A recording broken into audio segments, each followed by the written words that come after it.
Semuanya, Assalamualaikum warahmatullahi wabarakatuh. Kembali lagi bersama saya, Nadia Nurhaliza. Eee, di sini saya akan membahas tentang gambar DED atau gambar kerja ya, untuk mata kuliah Building Information Management atau BIM. Oke, next ya. Nah, apa sih gambar kerja atau DED itu? Nah, DED itu adalah dokumen teknis yang berisi gambar dan spesifikasi rinci untuk pelaksanaan suatu proyek konstruksi. Gambar ini menjadi acuan utama bagi kontraktor dalam membangun proyek sesuai dengan perencanaan. DED mencakup berbagai aspek termasuk arsitektur, sipil, mekanikal, elektrikal, dan aspek lainnya yang relevan dengan proyek tersebut. Jenis-jenis DED itu apa aja sih? Ada 3 ya teman-teman. Yang pertama itu ada gambar arsitektural, yang kedua ada gambar struktural, yang ketiga ada gambar mekanikal, elektrikal, dan plumbing atau MEE. Oke, apa sih gambar arsitektural itu? Uh, Gambar yang menggambarkan bentuk atau tampilan bangunan secara keseluruhan, termasuk desain estetika dan tata letak ruang. Lalu, apa sih gambar struktural itu? Gambar struktural itu, gambar struktural adalah gambar teknis yang menjelaskan elemen-elemen struktur bangunan untuk memastikan kekuatan dan kestabilannya. Nah, lalu yang terakhir ada gambar mekanikal, elektrikal, dan plumbing atau MEE. Ini tuh mencakup sistem seperti instalasi mekanikal, elektrikal, dan plumbing yang berfungsi dalam bangunan. Oke, next. Yang termasuk gambar-gambar arsitektural itu ada gambar denah, gambar potongan, gambar tampak, gambar perspektif, gambar detail. Lalu yang termasuk gambar struktural itu ada gambar denah pondasi, lalu ada potongan pondasi juga, ada denah kolom, ada potongan kolom juga, ada denah balok, lalu ada potongan balok, denah rangka atap, dan potongan rangka atap. Nah, yang termasuk gambar mechanical, electrical, dan plumbing atau MEE itu ada gambar denah, instalasi listrik, air bersih, air kotor, dan air sabun. Ini tuh ada pada bangunan yang berfungsi pada bangunan gitu. Ada gambar potongannya juga gitu, itu masuk ke MEE. Oke. Nah, di sini apa sih manfaat DED itu gitu? Di sini DED atau lembar kerja itu bermanfaat sebagai pedoman pelaksanaan konstruksi. Jadi eh, kita tahu nih mana yang salah, mana yang benar, mana yang harus dilakukan dan mana yang tidak harus dilakukan saat di lokasi proyek gitu. Terus estimasi biaya yang akurat. Jadi sebelum kita melakukan proyek, sebelum melaksanakan proyek, kita tahu biaya yang diperlukan untuk proyek ini gitu. Berapanya gitu. Kita bisa tahu nih efisiensi waktu dan biaya. Selain kita tahu biayanya yang berapa yang akurat, kita juga tahu nih waktu pengerjaan proyeknya kira-kira berapa minggu atau bisa berapa bulan. Tergantung proyeknya itu kita bisa perhitungkan di DED ini. Terus menjamin keamanan dan kualitas konstruksi. Iya, jadi eh, di DAD ini ada ketiga juga. Ketiga itu untuk menjamin keamanan dan kualitas konstruksi. Entah apa yang dipakai, apa yang digunakan, dan bagaimana cara pemakaiannya gitu. Terus mengurangi risiko dan konflik yang terjadi di lapangan. Nah, di lapangan itu atau di lokasi proyek itu pasti banyak risikonya. Pasti ada konfliknya. Dengan adanya DED ini, itu bisa mengurangi risiko-risiko yang ada dan konflik yang ada gitu di lapangan. Oke, next. eh yang terus kalian masih bingung kan, gimana sih cara buat pembuatan DED ini atau lembar kerja ini?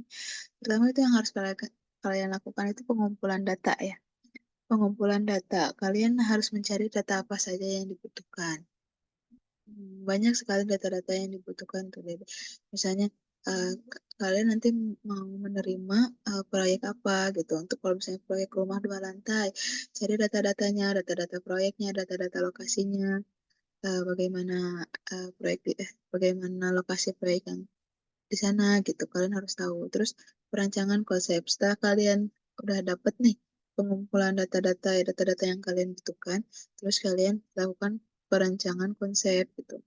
Nah, di sini tuh biasanya udah mulai-mulai menggambar ya, udah mulai-mulai menggambar, udah mulai-mulai eh, merancang gitu, proyek apa sih yang akan kita jalani. Terus pengembangan desain, desain-desain yang udah kalian bikin di perancangan itu dikembangin lagi, apa yang kurang, apa yang belum, apa yang belum komplit, misalnya kalian kembangin lagi dan lengkapi. Terus habis semuanya ketiga poin itu terkumpul, finalisasi dan verifikasi. Ini tuh dealnya gitu, dealnya finalnya gitu dari pembuatan DD ini. Terus diverifikasi juga hasil data-data kaliannya. Oke, oke. eh, ini cukup tentang pengertian DD-nya ya. Oke, nah sekarang ini tuh salah satu DD gitu yang ada gitu. Eh, Sistem proteksi kebakaran. Ini juga termasuk salah satu DD gitu. Ini juga yang akan kita bahas.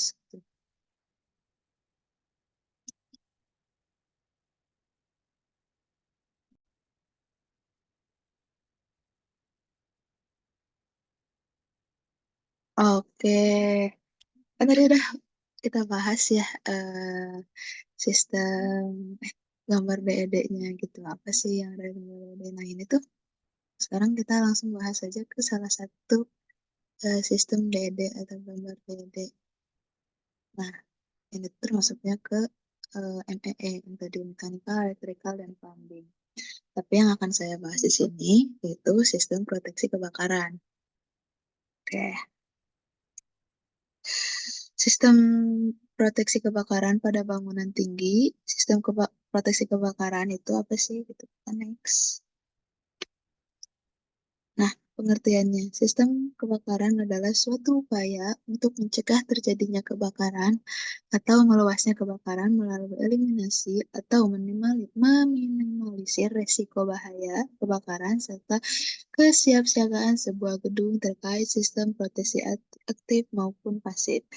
Diatur di Peraturan Menteri Pekerjaan Umum Nomor 26 garis miring PRT garis miring M garis miring 2008 tentang persyaratan teknis sistem proteksi kebakaran pada bangunan gedung dan lingkungan. Oke, next. Nah, jenis proteksi kebakaran ini ada sistem proteksi pasif dan sistem proteksi aktif.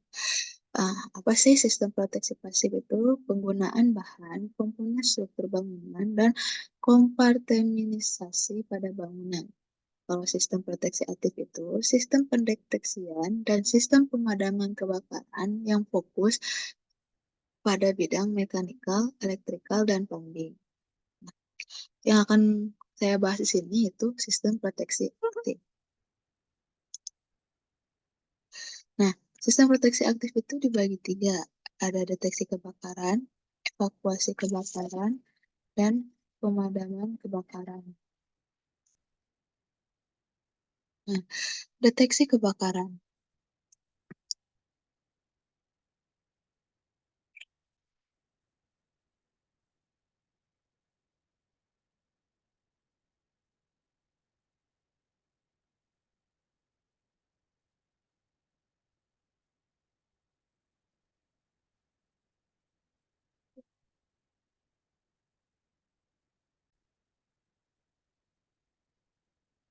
Kita mulai dengan sistem yang pertama, yaitu deteksi kebakaran. Jadi, deteksi kebakaran itu dimulai dari aktivitas sebuah ruangan. Jadi misalnya ada ruangan untuk istirahat atau tidur, apartemen atau gedung perkantoran atau orang-orang bekerja. Maka jika terjadi kondisi kebakaran atau adanya asap, maka akan ada detektor kebakaran berupa smoke detector. Ini ya, smoke detector. Sedangkan untuk aktivitas ruangan yang ada kegiatan masak-memasaknya karena sudah cukup banyak asap biasanya di ruangan tersebut, maka detektor yang digunakan ialah fire atau gas detector. Ini ya.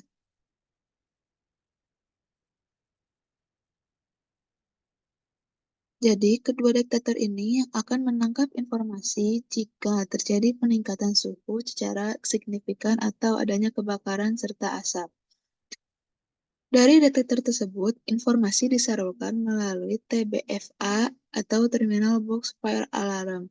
Informasi tersebut akan dibaca oleh alarm tanda kebakaran dan akan berbunyi. Jika ada fire alarm, lampu indikator alarm, serta fireman intercom yang akan sebagai komunikasi jika terjadi kebakaran di mana sih di situ bisa diinformasikan ke pengelola gedung atau petugas pemadam kebakaran. Terus ada juga yang namanya brightlass. Brightlass itu sebuah komponen kecil yang ada kacanya. Jadi, bila mana sistem dan lampu indikator belum berfungsi, kita sebagai pengguna gedung atau perkantoran itu bisa menyalakan alarm secara manual dengan cara memecahkan kaca dan menekan tombol alarm tanda bahaya. Kembali ke terminal box fire alarm yang tadi, jadi informasi yang sudah terkumpul terkait adanya lokasi atau titik api, titik yang terbakar, maka akan dilanjutkan informasi tersebut dari lantai tersebut ke lantai ke Master Control Panel Fire Alarm atau MCPFH yang biasanya ditempatkan di ruangan Fire Command Center. Nah, dari situ informasi mengenai fire alarm dikumpulkan dan juga informasi tersebut bisa digunakan untuk menelpon atau menghubungi petugas pemadaman kebakaran. Selain itu, fungsi Master Control Panel Fire Alarm ini adalah untuk mengontrol komponen-komponen atau sistem mechanical electrical plumbing pada bangunan yang berhubungan dengan proteksi kebakaran, mulai dari pompa kebakaran, ada sound sistemnya, atau foto suara, ada fire lift atau lift untuk penyelamatan kebakaran, ada fan atau pengendali asap kebakaran, ada pintu-pintu. Jadi, pintu-pintu itu akses card yang menggunakan kartu atau pintu otomatis pada saat terjadi kebakaran. Maka, dia akan otomatis terbuka, tidak boleh tertutup. Nah, si MCPFH yang tadi, atau Master Control Panel ini, mengatur semuanya, termasuk sarana komunikasi dan alarm itu sendiri. Komunikasi alarm, it- nah, kebakaran ini kondisinya darurat. Biasanya listrik dari PLN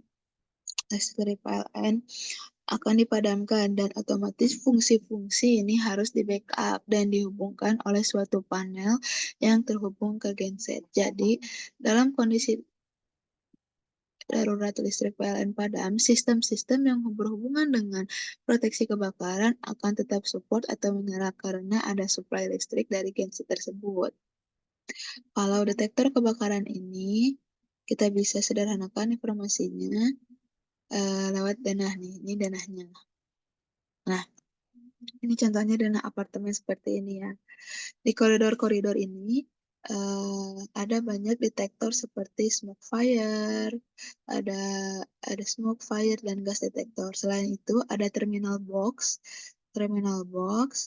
alarm yang mengumpulkan data-data dari detektor, dan ada juga indikator-indikator deteksi kebakaran, mulai dari brightlass, indikator lampu, bell alarm, fireman intercom, dan sepaket dengan hydran.